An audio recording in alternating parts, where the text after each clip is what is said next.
Welcome to the Minds Capital Podcast, the show devoted to the growing world of independent sponsorship and entrepreneurial private equity. I'm Will Smith, here with my partners in Minds Capital, Max Lummis and Nicholas James. Today's conversation is with Aaron Stahl, founder and CEO of P3 Cost Analysts. So not himself a sponsor, instead a seller. So we get to hear the perspective from the other side of the table today. Nicholas, what takeaway did you have from our conversation with Aaron? Well, first of all, I think he's only CEO for a few more weeks based on the conversation we had with him. And he's been the CEO for 20 years since he founded P3 out of college. He recently sold his company P3 to an independent sponsor.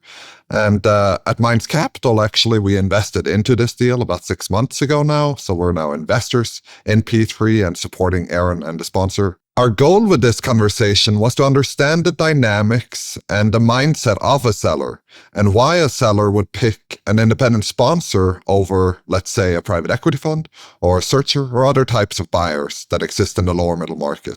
And I think Aaron did a fantastic job talking about his journey, his motivations, and ultimately why he decided to partner with Mike Sutton at Guideboat Capital Partners.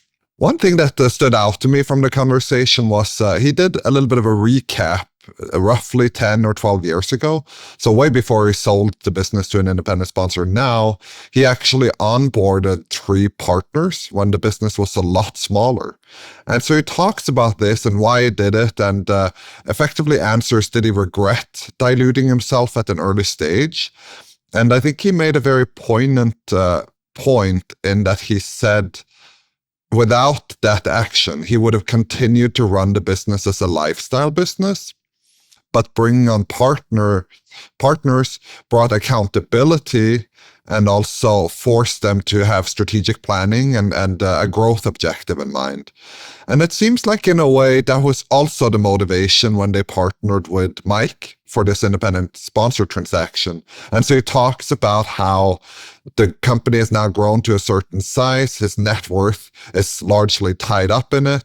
And so, yes, he has partners and accountability, but it was the right time to change reins so that you get someone with a growth mindset to resume control. And so I thought his logic was very well explained, kind of soup to nuts on all these major decisions that he's gone through.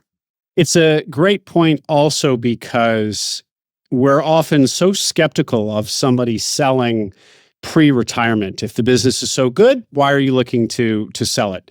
And we at Minds Capital have that bias as well. But you hear from Aaron in this conversation credible explanation for why somebody would want to sell. And we press him on it.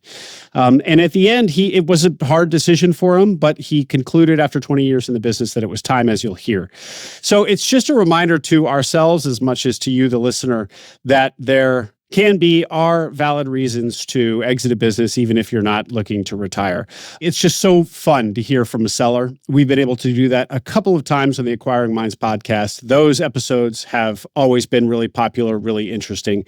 We hear so much about the sellers. We think about their psychology so much. So to actually get one in the seat and be able to really push them on their logic and their perception of us as business buyers is so valuable. And one point that everyone should really take to heart from this episode is Aaron's perspective of private equity broadly. He talks about being gifted a book by his father early in his business career, How to Swim with the Sharks and Not Be Eaten by Them, something like that. I'm butchering the title. But from early in his career, kind of had this notion that business broadly is infested with sharks and you got to be careful. And he merrily went through the first couple decades of his career without actually encountering any of these, quote, sharks. And then he goes to sell his business and deals with business buyers on the other side of the table, private equity. And he's like, this is where the sharks are swimming. So we know that buyers are skeptical of private equity. We know that sometimes that reputation is earned, but it was just really impactful for me to hear from one directly about his first impressions of an entire category, the category that we're in.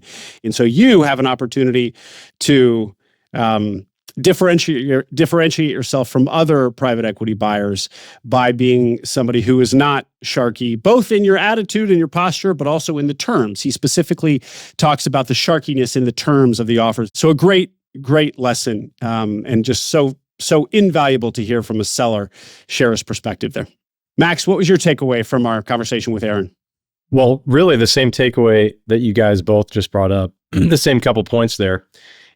I always have instructed buyers to be skeptical of young sellers for the sort of pump and dump reason. If the business is so great, why are you selling? And as you both alluded to, Aaron walks us through that process and why a young seller would be willing to take chips off the table. And it's an interesting transition that entrepreneur goes through from being a risk taker when they found the business and take it from 0 to 1. And then they build the business up, they develop a lifestyle around it, but all their eggs are sort of in one basket, at least until their first liquidity event. And so it's interesting to get into his mind on why he would actually want to sell. And it's not nefarious at all. He just wants to get back to being able to take risks again. And the longer you hold that asset and the more your net worth is tied up in it, the more risk averse one becomes. And so you're not necessarily making the best decisions for the employees or for the business anymore. So it's great to hear that. I still think you got to be wary of a young seller. I wouldn't change that advice, but I also think there are probably plenty of young sellers that are out there they've taken the business as far as they can without another partner, and they've realized that they're the bottleneck and they want to stay involved, but they need help. And so I thought that was just, one of the best points of the episode, but it is fun to hear from a seller. This is an all-around fun episode because we obviously participated in this deal. And I hope we can get more sellers on here. Aaron knew Mike before the process, and Mike differentiated himself with his EQ very clearly. So, two entrepreneurs agreed to go into business together effectively versus private equity coming in and running through a more routine transaction. It was the personality and the relationship that they had, and the similarities between them being entrepreneurs that made this transaction happen. Another lesson there again for independent sponsors, that one of your best assets is being an entrepreneur and using your EQ to connect with the seller. Great. Well, before we get to our conversation with Aaron, a reminder that at Minds Capital, we invest equity into independent sponsor-led acquisitions. Our check size is $1 to $3 million per investment. We average one commitment per month. So if you are a sponsor raising equity for a platform acquisition, submit your deal to us via our website at mindscapital.co. Or if you're interested in investing in Minds Capital as an LP, there's a pre-registration form on our website for accredited investors. So if you are an accredited investor, you can fill that out to be kept in the loop on future raises. That is mindscapital.co. Okay, here is the Minds Capital podcast interview with Aaron Stahl, founder of P3 Cost Analysts. Enjoy.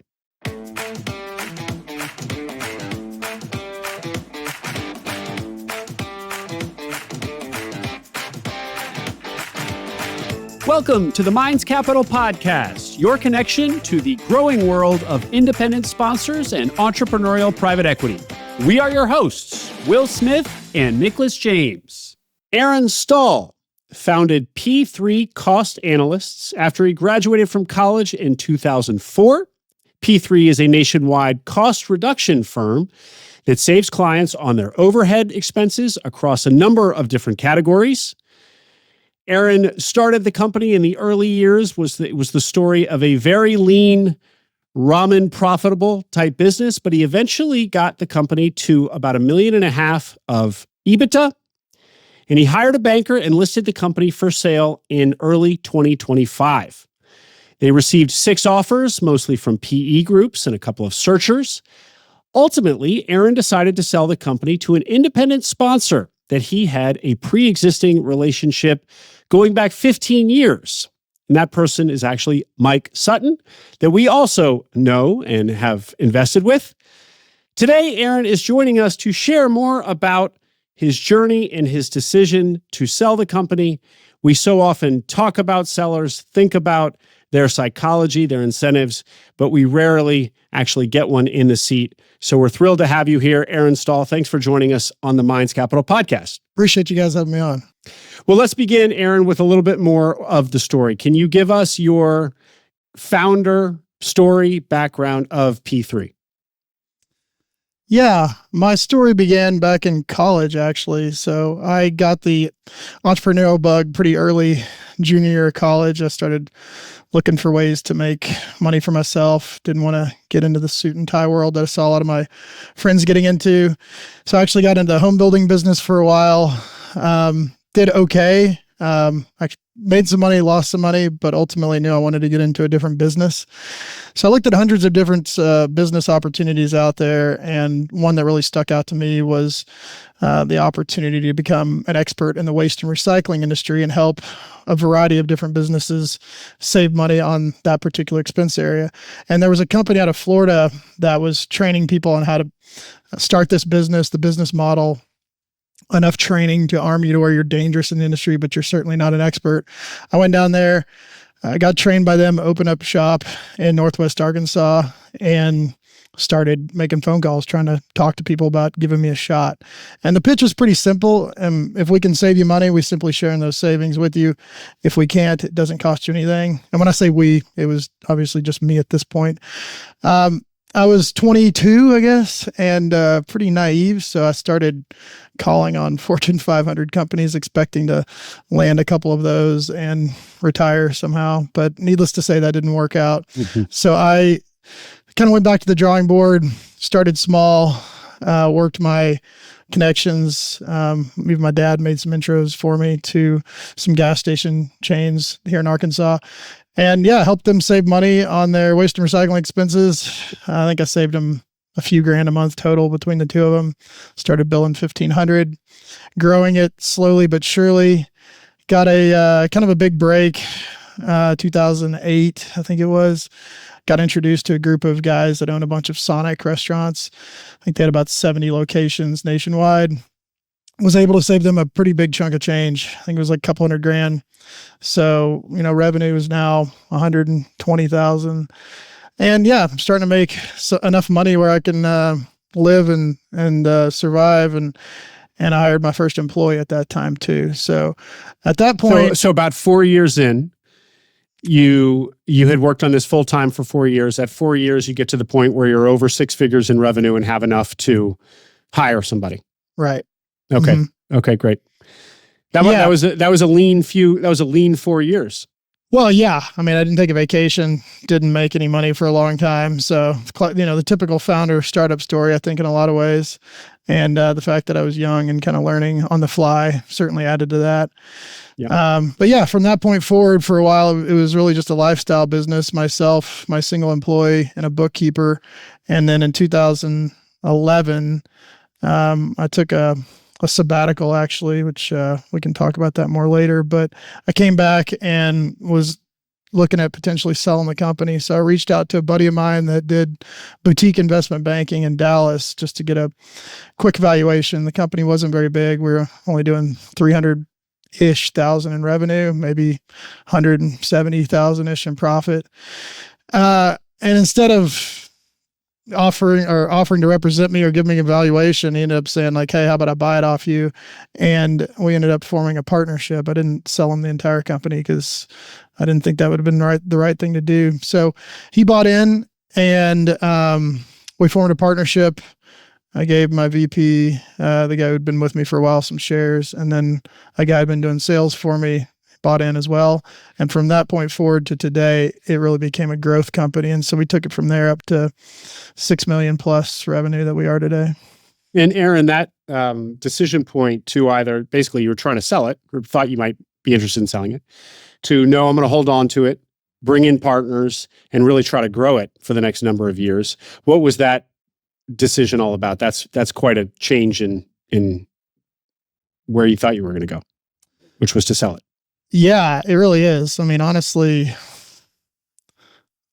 looking back, I mean, I'd certainly put some thought into it, but it was kind of just fate, I guess. So at the time, again, I was kind of bored with the business, a little burnout, but more bored than burnout at that point. And so the idea of selling a chunk of it, taking a little bit off the table. And at that point, it was enough where I would, technically be a millionaire at 32. And I was like, okay, well, this is plenty for me at this point. Let's form a partnership and really try to take the business to the next level. And so that's really what we did. Now, I will say taking on partners certainly changed the thesis and the work ethic for me. It was a lifestyle business before, but once I realized I had other people involved that had invested in me, that their families were depending on me, certainly added some urgency to the way I worked for the next 10 years. Yep. Great. And so from there, 300,000 in revenue to 6 million in revenue over the next, you said 23, 14 to 25. So 10-ish years, 10, 11 years. Mm-hmm. Yeah. The guys that got in then did pretty good. I think probably 10, 12x between distributions and what we ultimately did the last deal at. So. And how many employees did you get to at the peak there? I mean, we're probably right there at the peak right now. We got, I think, 18 employees, but we have a lot of contractors. We also have franchisees. So I usually just tell people it's about an 80-person company when you factor in everything. And I heard you say franchisee. So at some point along the way, you guys became a franchisor. There's a franchise model here. Correct. Yeah. As part of the growth model. So we started out in waste and recycling, and that's still my area of expertise, although I've been obviously running the company, not doing the analysis for a long time. But in 2016, we partnered with a firm that did utility and telecom consulting, and then we eventually acquired them. And they had an affiliate model that we liked, but we didn't like the way it was really set up. So we converted that to a franchise. So we went from waste and recycling to waste, recycling, telecom, and utilities, and then converted to a franchise. And then we've been adding more and more overhead expense categories as well. Great. Well, congratulations on that trajectory. Yeah, it's a rare feat to build a business that does $1.5 million of EBITDA. Okay, Aaron. So then why this time around the decision or the flirting with the idea of selling? Well, I mean, there's a lot of reasons. I think we got to back up a little bit probably to talk about some of the catalyst. And I mentioned that sabbatical in 2011. So in 2007, before actually I got that big client, I was still not making a lot of money. And I stumbled across the book, The 4-Hour Workweek. And that's by Tim Ferriss. I'm sure some of your listeners have heard of it. Anyway, reading that book really resonated with me. I've always just been adventurous, entrepreneurial. I like doing a lot of different things, and I like having the freedom of time. I've always valued my freedom more than money. And so reading that book, I really tried to set my business up to run as automated as possible without me as much as possible. So I started traveling more, taking more time off, trying to see what the business was capable of doing, set up processes, et cetera. And one of the parts of the book is to take a sabbatical every few to 5 years. And if you leave for that period of time and you can come back and your business is making the same or more money, you really have a real business at that time. So I took one in 2011, one in 2017, and another one in 2023. And when I got back from the one in 2023, I think I just realized I'd been doing this for 20 years, which for anybody that knows me is an incredible amount of time for someone like myself who really has life and business ADD. Everything interests me. And I realized, one, I've been doing it a while. I was probably ready to do something different. I really enjoy this business. We help a lot of people, great employees, create a lot of value, but I wasn't looking at it being like my tombstone one day. I wanted to read I was a hell of a cost reduction consultant. That wasn't what. Well, and actually, Aaron, you had said that unlike some founders, you don't have a big emotional attachment to the business. It's not your legacy. It's not even your baby. These are the cliche words we always hear. And you were very clear that no, not in my case. Yeah, definitely. So when I started the company, I really wanted to not have my name on it as much as possible. So when the business got up to a certain size, I think only 2 out of the hundreds of clients even knew who I was. And I really loved that. If I'd wanted to make kind of a name for myself, I would have got into real estate or something more tied to my name. And that wasn't important to me. So I really wanted to create a business that, allowed our employees to have good jobs, growth opportunities, help our clients save money and create shareholder value. So yeah, it wasn't an emotional decision from the sense that I'm like potentially parting with my baby. It was really just like, I'm ready to do something different. I also recognized that I was the bottleneck in the business. I think there's a lot of business owners out there that once they get their business up to a certain point and it represents a certain portion of their net worth, they start becoming a little more cautious with how they run the business. When you're small and you have nothing to lose, there's nothing to lose, right? You can bet the farm and big deal, right? And you get up to a certain point and you're like, if I take some chips off the table and invest it correctly, I might not ever have to work again. And like that really takes away from the business, because then you start making decisions differently, right? And that's not fair to minority shareholders that might need a 10x higher return to have that same outcome. And it's not fair to the employees that are counting on leadership to generate growth opportunities for them. So that was a big part of it. And then we also got into like the EOS model a few years prior. And I think just some of that study and growth helped me realize that there are people that wake up every day actually love operating a business. Like that just gives them a lot of energy. For me, what gave me a lot of energy is starting companies, the vision, creating new things, blazing a path where others can't see one, but actually creating systems and processes and growing it from the point that we'd gotten was not particularly fun for me. Mm-hmm. And so this point that you made that people that know you would be surprised to hear that you've been in the same business for 20 years because you have business and life ADD, your words. Why were you able to stay in the business for as long? So the question is not why did you choose to sell? Why didn't you choose to sell earlier? And as we know, you had considered it, but that's a long time, I guess, for you. Yeah. I mean, I think one of the reasons was I've had good employees and good partners that have allowed me to live a pretty awesome lifestyle. So I've been able to work remotely from all over the world, particularly after COVID. We had offices in North Carolina and Arkansas, and we shut those down. And so it's been a lot easier to work remotely. So that scratches a lot of my itch to travel, see the world, and still be able to get things done. And then yeah, I mean, the sabbaticals have been really re-energizing, at least until the last one when I had a more kind of philosophical revelation.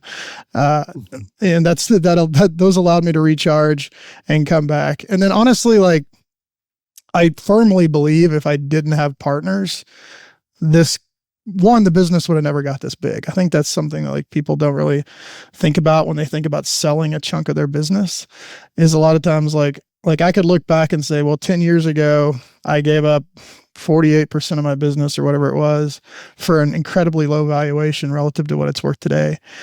And I gave up all that money. Well, that's not really it. I mean, the business would have never got here if I hadn't done that. One, I wouldn't have worked as hard.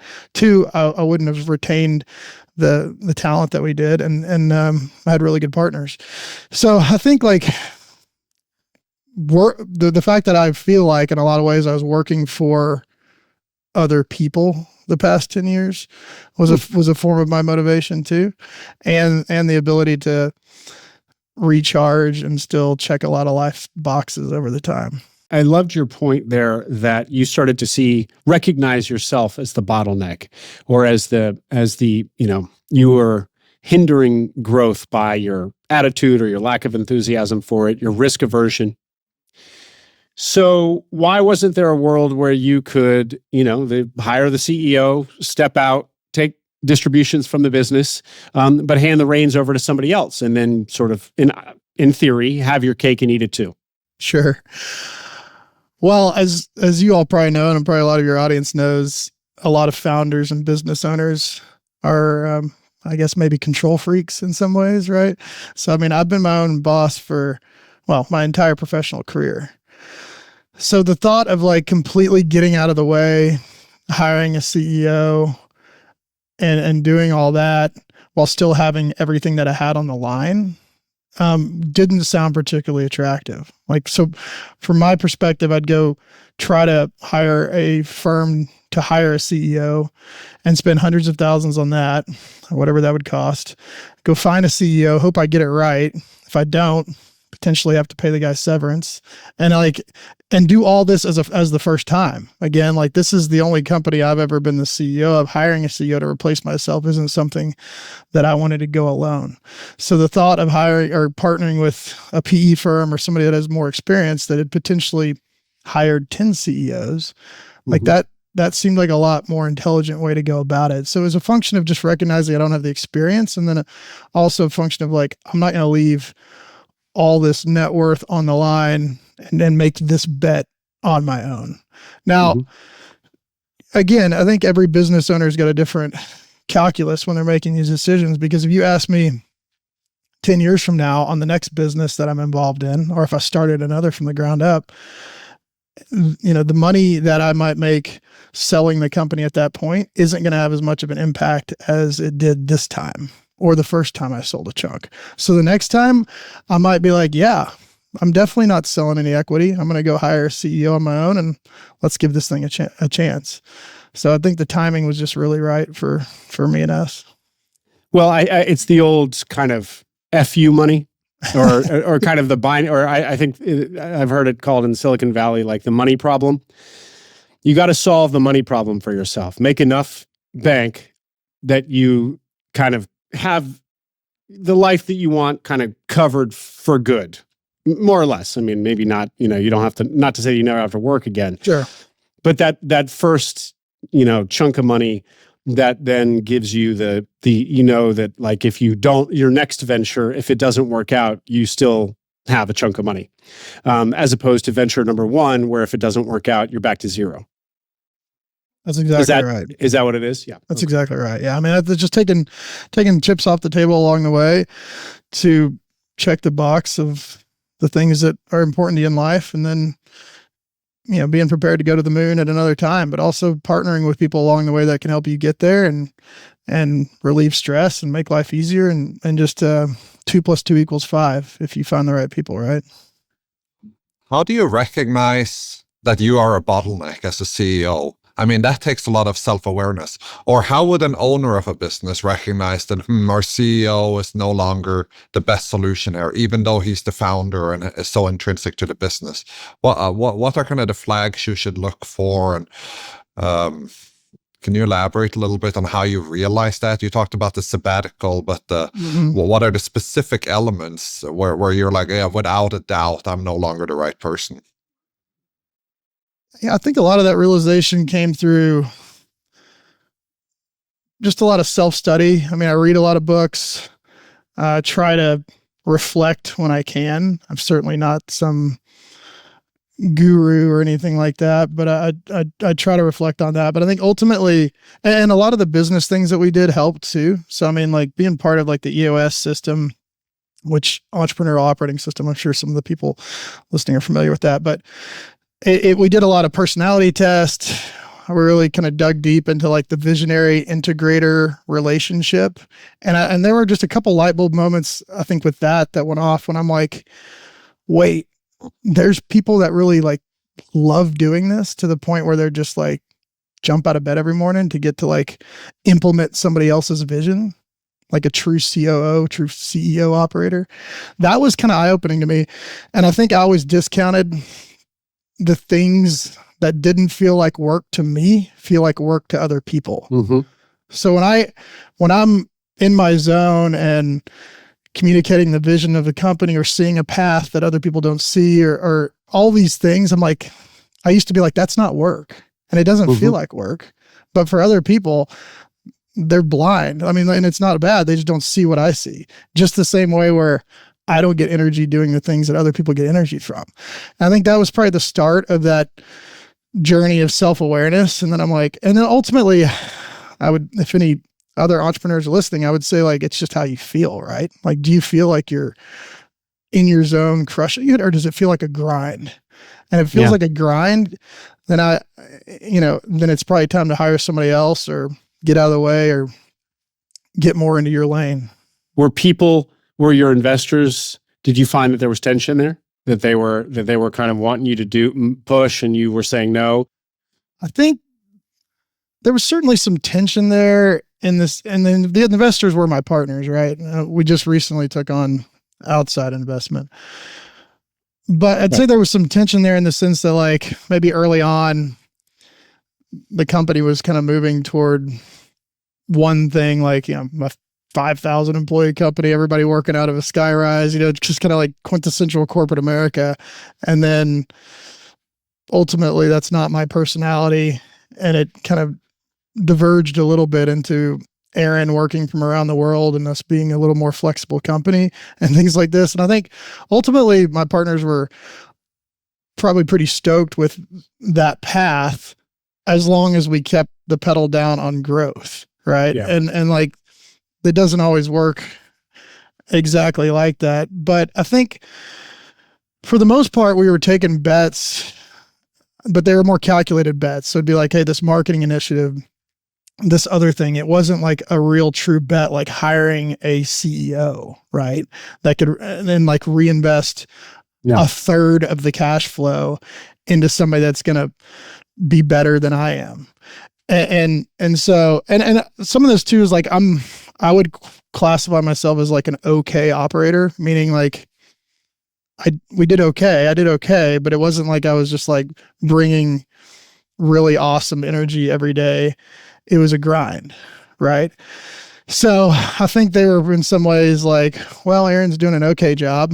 Like there wasn't like some rush to like boot me out by any means, but we definitely were not making like the big bets, right? Yeah. And we did one acquisition in 2018, and like, yeah, the appetite was definitely not there to go do another one, at least with the current team that we had and the investors that we had or partners. So yeah, a long way of saying we're still making small bets, but not the big ones we probably needed to. Mm-hmm. Mm-hmm.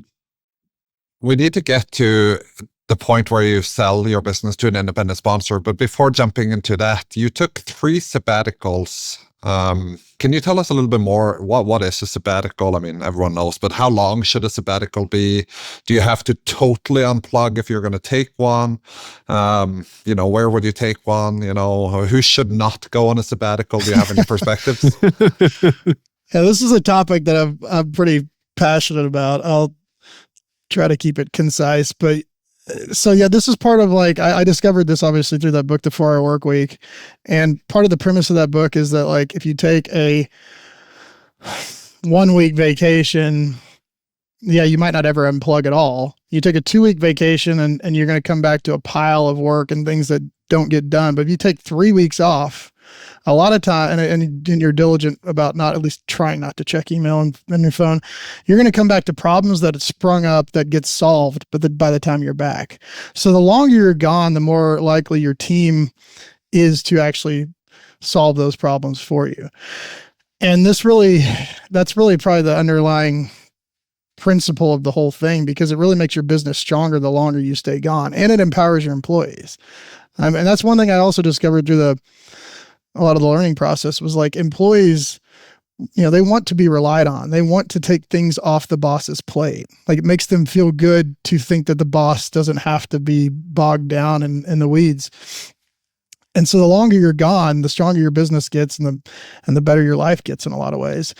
So, and then that's just kind of like mini trips. As far as the bigger sabbaticals, I think it's just really about like not working 20 years and waking up and being like, I got $20 million in the bank, but I don't have anything to show for it as far as experiences and memories with my friends and loved ones. It's really just as simple as that. So it's like, take some time off every 3 to 5 years and really go do something that's on your bucket list. So in 2011, I went to Medellin, Colombia, and went down there with the purpose of learning Spanish. So I went down there and got fluent in Spanish before I turned 30. It's coincidentally where I met Mike, which is another story. And then in 2017, I went to Alaska, and I've been a pilot my whole life, since I was 18. And I went and got my flight instructor rating and did flight instruction in Alaska for 6 months with my girlfriend at the time. She came up there with me, and then also got my float plane rating and went on all these epic Alaskan adventures. And then finally in 2023, another buddy of mine had just sold his business, and he and I went down to Cape Town, South Africa, and went exploring South Africa, golfed a bunch, went on safari. I mean, yeah, I think it's a great way to live your life. And we actually rolled that out to our employees, which is probably the thing I'm most proud of. So I realized, like, okay, well, I'm having a good time. We need to make sure that I give my employees the opportunities to do the same. So we said, if you've been working with us 5 years, you get a 1 month paid sabbatical. 10, you get a 2 month paid sabbatical, and 15, you get a 3 month paid sabbatical. And we've actually had several employees take us up on that, and we're hoping for more. And that's pretty cool. Like, I think business owners might think that sounds insane. Like, how are you going to ever get by? But it's really not that hard to fill in for somebody for a month or 3 months. Again, it makes the business stronger, and the employees, they seem to enjoy filling in for somebody while they get to experience that, because they know it's going to be reciprocated. Yeah. Anyway, hopefully that answered that. Well, it sounds amazing to go on a trip, but I also have a hard time imagining stepping away and unplugging completely. And maybe I just haven't gotten to the point where we have the processes in place. And you say you hate building processes, but you must have very strong systems in place in order to be able to do this. And so I'm wondering, who can even consider this? I mean, it feels like a very targeted and focused thing you built towards for a long time, perhaps. I would say, obviously, it's like, don't try to eat the elephant all at once. I mean, a lot of people listening and probably haven't taken a week vacation without checking their phone or their email. It's like, just start there, and then take 2, and then 3. And then before you know it, you'll be able to take a month, and then 3 months. But I think probably the one underlying thing here that most people are going to have to accept is that if you want that, you're probably going to have to be okay making less money, because there's no doubt that the time that I spent on those things, I wasn't pushing the ball forward as aggressively as I could have. Right.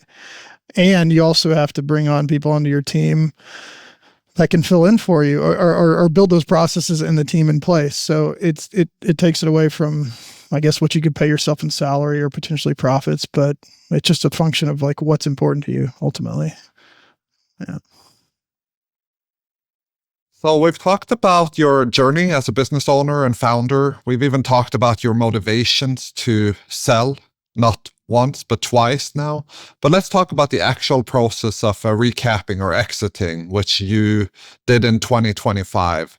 How was the go-to-market process? And just walk us through what that looked like on a step-by-step basis. Well, when I got back from that sabbatical in 2023, I approached my partners, and I laid out the exact same case that I laid out for y'all today. I just didn't feel like, I felt like I was holding the business back, and it made sense for me to move on, get somebody else in the door, partner with somebody that can help take us to the next level. So that was the first thing. I just had to talk to the partners about it. It was certainly a big surprise to them, but I don't think, well, it was a surprise, but I don't think ultimately it was that big of a surprise. So we talked through that and ultimately agreed that this is a good direction to take the business. We certainly hadn't agreed on, like, what we wanted to sell the business for, or how much percentages everybody was going to be selling at that time. But high level, we got on the same page there. And then I actually reached out to Mike, just because I've invested with him before. And obviously he's been around the PE world for a while. And I was just telling him what I was thinking. And he mentioned, that the fact that we need to get some representation, or maybe get some representation. He didn't say we needed to, but we're obviously a little smaller than his typical targets. And so he recommended some of the people he knew, which were more in the investment banker world. And I reached out to them, and based on what we were doing and the valuations in the market, I quickly learned we just weren't that sexy for those type of people. They're looking for 50 million plus probably exit prices. So then discovered there's a whole nother segment called M&A advisory, whatever. It's above a business brokerage, below the investment banking. And that's really where we needed to be if we were going to get, somebody to take us to market. And to back up just slightly, like when we did the acquisition in 2018, we did that directly. So we worked with that owner and we bought it directly from him with no representation, nothing. And what I learned from that is like, there's a lot of friction in that process when you're hammering out terms and conditions, going back directly with the owner and the acquirer. And so I was very much interested in forking over the huge chunk of change to a third party to represent us and take us to the market, just to help us get ready, represent us, that sort of thing, and also just shop us out far and wide. But that was part of the reason, was that prior experience. Anyway, Mike recommended a company called Generational Equity, I think mainly because they market to him a lot, and I guess he thought their Sims looked good. It wasn't a function of firsthand experience, but they're pretty well known in the marketplace. So we interviewed with them, and yeah, they thought they could represent us and get us a transaction. So we made the decision to engage with them, and then got to work kind of getting the company ready to go. So when was this? When did you engage with Generational Equity? That was the end of 2023, and we with the plan to go to market in 2024, but we ended up postponing that. They just didn't think we were quite ready. So apparently they were saying January is one of the better times to go to market. So we ended up putting it off. I think part of it was too that it was an election year and just uncertainty. So yeah, we spent 2024 just tidying up the business, trying to get some more growth, perfecting getting the go-to-market strategy ready for January launch. What do you mean by tidying up the business? Spending a whole year tidying up something you've been working on for 20 years. What does that look like? Yeah, I mean, I think that's more just from the deal room, from getting all the documents together, all the contracts and stuff. I mean, everything that you think you have organized, you might not, right? And so if you go to market and then a buyer's interested and you're like, oh, hold on, let me go dig up these 300 client contracts that are, we thought we had organized, but they're not. It just doesn't look good. So it wasn't a ton. Our CFO partner has always kept really clean books, and we were pretty organized, but there's always a million things. Yeah. So you go to market with Generational Equity, January 2025. This is about a year ago now. So what happened then? Well, the first week we went to market, Trump decided to launch his tariff tirade. So that was pretty funny. It really spooked the market from a M&A perspective. So that was a bit of a bummer. We were pretty excited about the Trump election, at least in the sense of what it meant for the business community. And then that happened. And so it really put a damper on it. I mean, we were probably expecting 30 offers based on what they told us, and they'd represented some similar companies in the years prior. And yeah, that really didn't materialize. So we ended up with 6 offers. 6 LOIs, is that right? Right. Okay. Yeah. 6 LOIs. Yeah. We didn't engage with any of them, actually. Well, was there an IOI stage before that? Yes. And honestly, it was such a hectic process. I probably blacked some of it out. I think like the IOI might have been more like the phone calls and getting deep into it. And then, we had written LOIs after that. And given that you had fewer LOIs offers than you thought, partly because it's the wake of tariffs, does that mean that the valuations that were coming back were also lesser than you were hoping? Definitely. I mean, when we went to market, actually, we were probably expecting 8 to even 11x, probably EBITDA. Again, 8 to 11. Yeah, I guess, and that's because it's such a high. I assume the revenue quality here is very high, very recurring. Right. I mean, it's residual income. We are a franchise. We're growing. Pretty good margins, and again, like they represented some similar companies in years prior, and they have a pulse on the market. Now, I think what I've learned is there's usually, everybody's selling at every part of the sales Exactly. process, right? So there's getting you excited, and then there's reality. So that's probably part of it.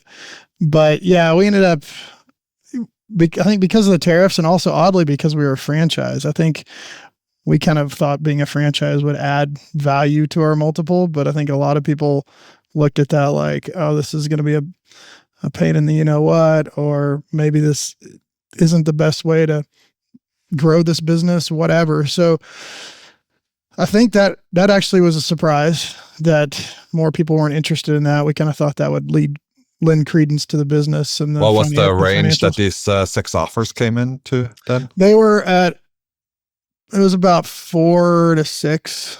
And Yeah. Is this a point where you might change your mind altogether? Hey, let's not sell the company. Definitely. I mean, there were some exotic earnouts in a lot of those that could have pushed the multiple higher, right? But the way that these things were all structured and a lot of the conversations we had just didn't give us a ton of confidence in partnering with these people, or the fact that any of these earnouts would be honored or hit. So yeah, actually, I mean, at that time, we really were like, we're done. I mean, like, we're not going to accept any of these offers. The structure's too wonky, and it feels like, what's the phrase? Like, don't pee on my back and tell me it's raining. That's kind of what it felt like in some ways. So yeah, we actually shut down the process, and I went back to Mike, and Mike's been a friend of mine for a long time. He's known the business. He's referred us business. He's used us in his portfolio companies. He's seen us help save his portfolio companies money. So, I mean, he's very familiar with everything about it. I think, probably the reason why I didn't approach him just directly to begin with was just like, maybe one, like, I know he's not going to pay top of market on multiple. And two, like, if I can help it, I try not, like, I don't necessarily like seek out going to business with my friends, because my friends are more important to me than making money. My partners are friends of mine, and we've made it through thick and thin. So certainly I have a track record of doing it, but it's not like I'm, seeking out friends and family money all the time. So I circled back to him at the end of the engagement, and I was like, hey, he mentioned like, hey, come back to me if it doesn't work out how you want to. And I was like, hey, here's the 6 offers we got. They're all kind of crazy, but shared with him the deal. And he's like, let me investigate this. So he kind of looked into it some more, and the more they looked into it, they liked it. And then ended up making us an offer that was pretty similar from a multiple perspective, but we had like an opportunity with profit interest units to get the multiple up like a lot closer to where we wanted it to be. And that's only obviously if the business hits some pretty lofty goals, but it didn't have all these exotic structures that all these other offers did. So it felt a lot cleaner. It was obviously somebody I trusted that we could close. And also the other thing that I learned through this process is, I mean, the terms and conditions are just insane on these deals. And at the end of the day, if somebody wants to fight, what do you mean insane? I mean, like, they're going to be one-sided in the buyer's favor, right? For the most part. I mean, we can have our attorney look at it, and we went through it all for weeks and months, but at the end of the day, you're going to have to accept some clauses that protect the buyer, right? It's buyer beware, right? And those things, if you're getting into bed with the wrong person, can be abused. So going through the process made me realize, like, I'm not sure, even if some of the conversations we had with those other people that made offers, even if the offers were clean initially and the conversations were better, if we would have ever closed, just because without having that trust and that personal relationship, it would have been really hard. I wonder what the learning is here for the audience, your perspective on the terms that you were seeing. These were, by the way, these 6 offers were private equity groups, as I said at the top, a couple independent searchers as well. Where were these offers coming from? It was 4 PE firms and a couple family offices. We actually didn't take any LOIs from the searchers. We had a couple of conversations with them, but that wasn't really what we were looking for. Okay. So for the audience, these terms that you found off-putting, what do you think the learning is? Because as they're just, understanding everybody's incentives, right? And they're just doing their best to protect their downside. And they have their own investors generally who, if they overlook something or some protection, they will have not done their proper vetting and diligence of the deal or structuring of the deal. So the answer probably shouldn't be or can't be, don't put in terms that protect you, because they got to do that. Sure. But is there some needle to thread here that you would tell the audience of private equity listeners? First off, I would say, to be clear, this was my first time through the process. So I think there's something to be said for the fact that I was somewhat ignorant of this, even though I've been involved in PE firms and deals. And as an investor, I'd never been involved from the selling side. But I think that's relevant for your audience too, in the sense that like a lot of the companies you might be trying to acquire, it's the same situation. You might have a relatively sophisticated seller that still hasn't gone through this process. Yeah. And something that you feel like is normal is going to feel potentially really shady to them. And I think, I don't think like in our case, we were necessarily misperceiving some things, but potentially. But I think in general, the offer, like what we experienced were a couple of situations where it was like, well, it's a 7x multiple. And then we get in there and we're like, no, it's not. It's all these other crazy financial instruments and things that are trying to get to that, but it's not even close to that. And so it was just kind of like off-putting from the get-go. If some of these people, I think, got to put more time into like understanding exactly what we wanted and exactly what we're comfortable with before putting together the LOI, it would have shown a lot more intent to create a win-win. And I think ultimately, like, that's the vibe that we didn't feel. Was like, I understand we wouldn't be going down this path if it wasn't gonna be a win-win. I sold my partners a chunk of the business and made sure they 10x'd it. I want whoever buys the company to be successful as well. Yeah. But we got to feel that reciprocated back. And so, yeah, there's a happy medium there, but I'd say simpler is better, but anybody's going to understand the buyer is going to have to be protected because they're the ones taking the risk. Yeah. Well, and maybe just super transparency, really explaining the terms rather than just sliding a piece of paper over and giving you the sense that they're trying to pull one over on you. You had said that line about this is where the sharks are, which say that again. Tell the audience what your vibe was there. Well, yeah, I just told a few people after going through this process that when I was first getting started in business, my dad gave me a book by Harvey McKay. It's called How to Swim with the Sharks Without Getting Eaten Alive. And it's just general business, learnings. But the premise of it obviously is that there's a lot of sharks out there and you got to know what you're doing or you can get eaten alive. And after 20 years in business, I never really felt like I'd seen any sharks. I mean, there's people that have, not paid the bill. We've had to threaten to sue occasionally, or, they're just jerks or whatever, just general business disagreements, but not actually like true pricks or sharkiness. And yeah, after going through this process and swimming around in the PE world, I definitely discovered that that's where a lot of the sharks are for sure. So I think I equated Sutton to being a dolphin or maybe a gentle killer whale in the world of sharks. Again, everybody's got to make money. Like, that's not the sharky part. It's more like, let's make money together. Don't try to pull one over on me to like up your return by X% on some BS. And like, that's one of the reasons we went with Mike too, is like, obviously I'd known him, but if I didn't know him and he told me, hey, every deal that we've ever done, we've paid all the holdback or withholding or whatever it's called, and every earnout. That's a big deal. Like, typically going into these things, I'm like, any earnout is worth zero. Just from either like they're going to screw over the numbers and we're not going to hit it, or maybe the business, whatever, you're not in control anymore. So I think like having that track record was a big deal. I wonder if your counsel or representation here at Generational Equity Do you think there's anything they could have done to help protect you against sharks and ominous terms that you're not positioned to understand, as well as someone who's done a lot of deals? Mm-hmm. Yeah, I mean, they did. We definitely talked about it. We dive into it and be like, hey, yeah, I know this is presented this way, but like, let's get into it. So, I mean, they definitely helped us understand some of those things and like what is normal, what is abnormal. So that was part of it. At the same time, like, I think, again, what I've learned is like, they're trying to get to a deal too, right?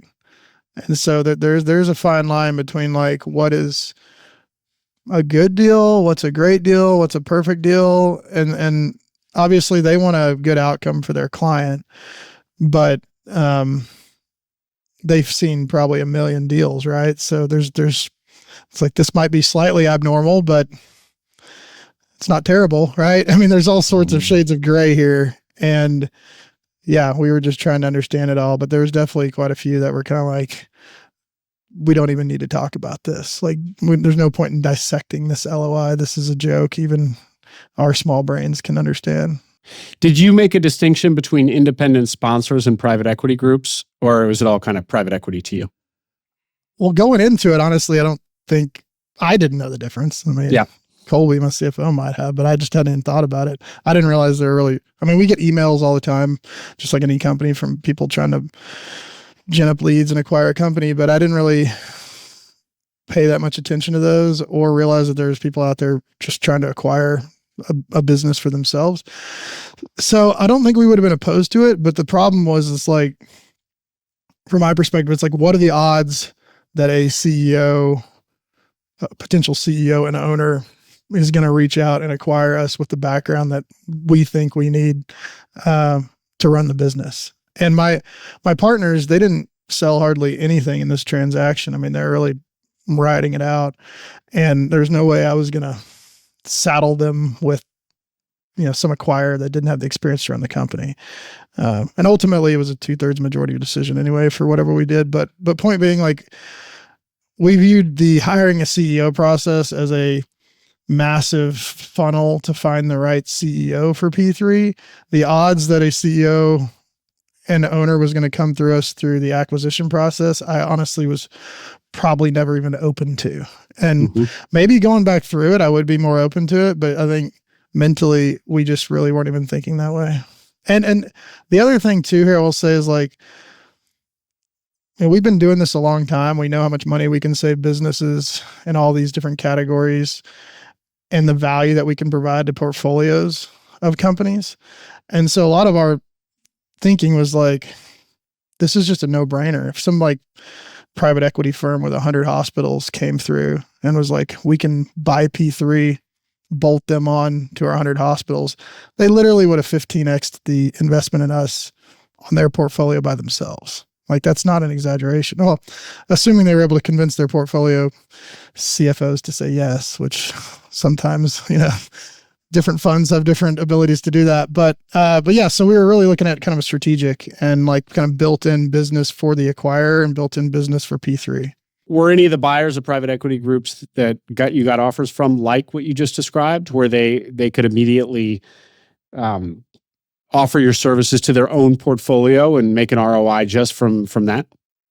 Well, I mean, that's kind of where I was going with that, I guess, is my point is, like, when we went to market, I don't think a private equity firm that owned 100 hospitals is looking for a $6 million a year revenue cost reduction firm to bolt on. So my point is, like, it's not adjacent enough to even be in their mind. Yeah. And that's really it. So, I mean, like, the people that were coming to us were like people that owned other franchise brands and just different portfolios. So I think that's why we didn't get anybody like that. And also it's like, we know how much value we can provide. They don't, right? Yeah. So it's like, if they had the knowledge that we did about how much money we could save their portfolio of clients, then yeah, hell yeah. I think there would have been a lot more people lining up, but that's part of the deal, Was that a failure to market the company properly, or was it just too big of a leap for anyone to be able to underwrite that to their investment committees? Honestly, I don't know. I'd have to talk to our deal maker a little more about that. I mean, I know he worked hard and he did a good job and marketed us to a lot of different firms, but I didn't dissect that list that he sent it out to see like what everybody owns. Now that being said, like quite a few people own different portfolio companies, and same thing with Mike at Guideboat. But again, like Mike had some inside knowledge because he'd worked with us before. He knew we can save his portfolio company's money. Mm-hmm. We'd worked with him before he made acquisitions, just like advising him on like, hey, there's probably some extra percentage points here. So I think if the entire market of PE firms had that knowledge, they might have been more interested because honestly, we talked about like trying to be the small fish that ate the big fish. We're like, geez, like, well, we should just go out and acquire some of these 100 hospital firm or manufacturing group funds and do our thing and add some pretty serious multiples and ROI to each of those. You go and eat the sharks. Is that what you were trying to say? Exactly. I mean, dolphins can kill sharks, right? So you talked about how valuation is obviously a factor when you go to market. You talked about terms and conditions, but can you also help kind of distill what the qualitative aspects are as you consider going with a private equity fund or a searcher or an independent sponsor like Mike Sutton, who you eventually sold it to? Well, I'd say qualitatively, it's really just like a culture thing, probably first and foremost. It's just like, do we get good vibes from these people? Is this somebody we want to hang out with and be in business with for the next 5 years? Because I mean, I'm still the second largest shareholder in the company, at least outside of the conglomerate that owns the majority at this point. But so yeah, I'd say like that was the main thing is like, is there a fit culturally? Do we get enough good vibes from these people that we want to move forward with the process, continue getting to know them? And, again, unfortunately, we never got there. And then some of those LOIs undercut some of that trust that was potentially there. So that's probably the biggest, if that's what you're asking. Otherwise, looking at their portfolio of companies, we did look at that from our perspective. Like, can we provide value to this PE firm? And again, that's why we were probably most interested in PEs, because we knew we could provide value. I will say the other thing maybe that would be interesting for your audience is like, we really wanted to like be with somebody that had multiple investors that might know people, right? So the network effect of taking on an investment is certainly a real thing, because like if you have one family office, okay, they're going to have a few connections that they could maybe like hook us up with. But if you have a PE firm that has 20, 30 little general partners or limited partners or whatever they're called involved in the deal, that network effect is going to create a lot more opportunities for P3 because we can go help all the people that they know. So that was something that made PE more attractive versus like an independent searcher. On that note, Minds Capital is actually invested in this deal. We supported Mike Sutton in the acquisition of P3. And yes, we would love for our portfolio companies and others in this space to look at your services because it benefits us as an LP as well at this point. But okay, so what happened then? So you closed the deal, I think it was in the fall now, a few months ago. And so what's happened since then? I guess you're past the 100-day transition sprint, but are you still the CEO? It sounds like you rolled some equity. What has changed? What is Mike going to do now and Guideboat going to do now that you weren't going to do as the owner before? Well, we actually just completed our CEO search. So we're excited to get him started at some point in the near future. So yeah, I'll be moving to the board out of the CEO seat. I think that's move number one for Guideboat and us, because in the past year and a half, my job has been preparing the company for market. I haven't been, again, pushing the balls forward the company needs. So there's a lot of opportunity just in plugging somebody in that has a renewed sense of energy and passion to move the business forward. I think that alone is going to generate a lot of value for shareholders and the employees. So we're pretty excited about that. I think personally, after the deal closed, it's been kind of an interesting transition, which I've adjusted at this point. But I went from owning my own business for 22 years and never having a boss outside of working for my parents on my farm in high school. Like literally never had a boss. And now I've got a boss. And in some ways it's nice because some of these bigger decisions that maybe were weighing on me or I wasn't willing to pull the trigger on, it's now more of a collaborative environment. And ultimately, I've outsourced that decision. That's in some ways been nice, but in other ways it's like definitely back to work full time. And it's taken some getting used to the fact that if there's a conference call at noon and that's when I'm normally at the gym, you got to suck it up and show up for now. And it's a pretty small thing, but it's still very real probably for some of the business owners out there that make a transition to working with a PE firm. But it's been fun. It's been great. Mike's great to work with. And everybody at Guideboat is, and we're all pretty pumped about the future. So Aaron, as you know, this podcast is about independent sponsorship. So all about sponsors who do deal-by-deal private equity, which of course means that they don't have a fund of dry powder to buy companies like yours. They come to an agreement with you. They get your business under LOI, as the parlance goes, and then they go raise the money to make that transaction occur. And so sometimes they can be perceived as weak buyers because they don't have the cash in hand. There's some risk there that maybe they won't be able to raise the money, or there's just something might happen, or there's just the perception that you don't actually have the money to buy my business. Mm-hmm. Was that something that was on your radar at all, or for you was it just kind of like Mike is a private equity and private equity is private equity? Yeah, I think in hindsight, I certainly thought private equity was private equity. Obviously, learning a little bit more about the distinctions between the two, that's not the case. But I think when we were going through the process, we didn't even really pay attention to that. And it could have been partially because maybe everybody that sent us an LOI was a true PE firm that had the money in the bank. But honestly, I don't even recall it being a conversation. So we wouldn't even known the difference. And I think knowing the difference now, that certainly would have been a selling point for a sponsor, because in a lot of ways, like working with a smaller group of people, you're going to get more attention.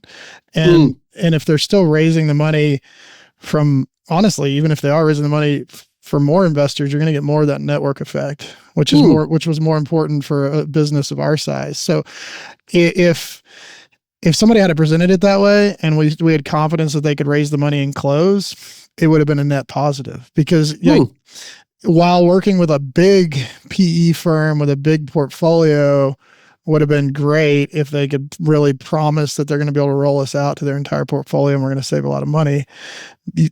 Obviously, that is where some of the horror stories reside, is in those bigger funds. So, yeah. I mean, that distinction is a pretty big deal. Obviously I knew Mike, so I wasn't worried that he was going to raise the capital.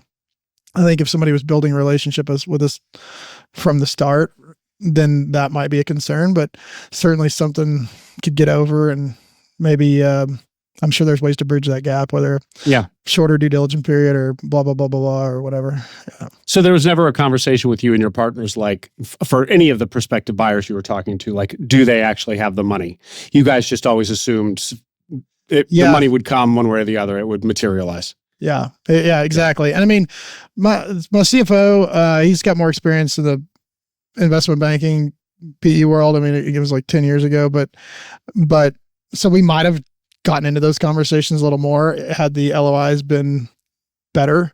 Mm-hmm. But honestly, it was never really something we talked about. We were just really focused on like strategic fit and vibe first, and then money second, and then terms and conditions right around there. And then we would have probably gotten into that. But I will say, if somebody was trying to differentiate themselves, I think being a small independent sponsor is honestly a positive from my perspective, at least. Well, that's a big learning for the audience, because just some inside baseball here, Aaron. Many independent sponsors feel, I don't want to say insecure, but they are concerned that the perception of them will be that they don't have the money. And so that they're a weaker potential buyer than a fund who has the dry powder, the distinction we just talked about. Yeah. So it's good to hear from a seller, that in fact they can position that to their advantage, not about whether or not they have the money,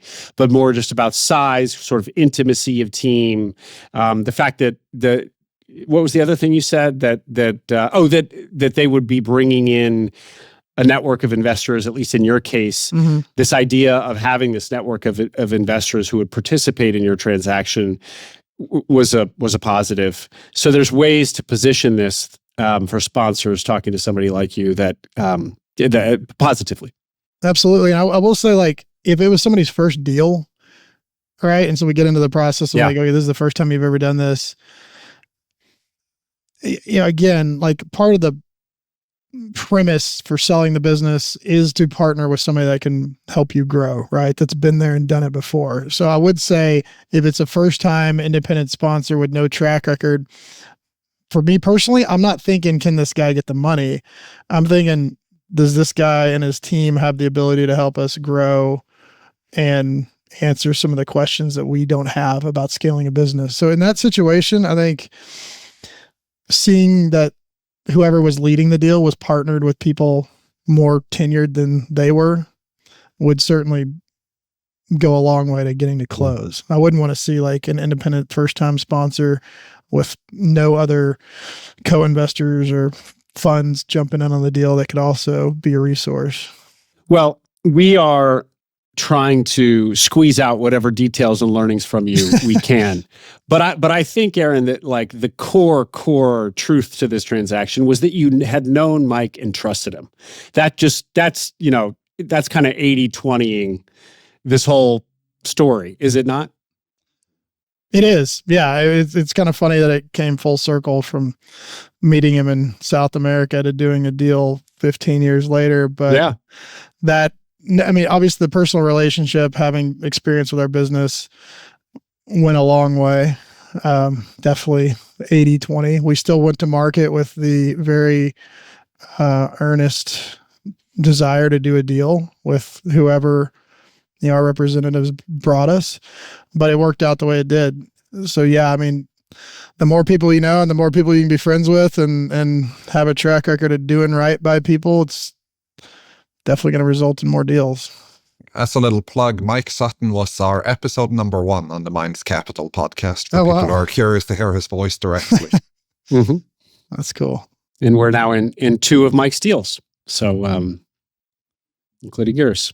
Very cool. So I am going to explicitly pitch, Nicholas mentioned it a little bit, but I am going to do that for P3 here for the audience. So listeners, as you now know, P3 Cost Analysts saves money on your overhead, telecom expenses, waste and recycling, utilities, merchant processing. What are some of the other categories there, Aaron? Uniform and linen, copiers, equipment maintenance contracts for healthcare, property tax, business insurance is a really good one. I mean, there's basically anything non-payroll, non-cost of goods sold. Our goal is to help you save money on those overhead expense categories and let the business focus on the ones that move the needle a lot more.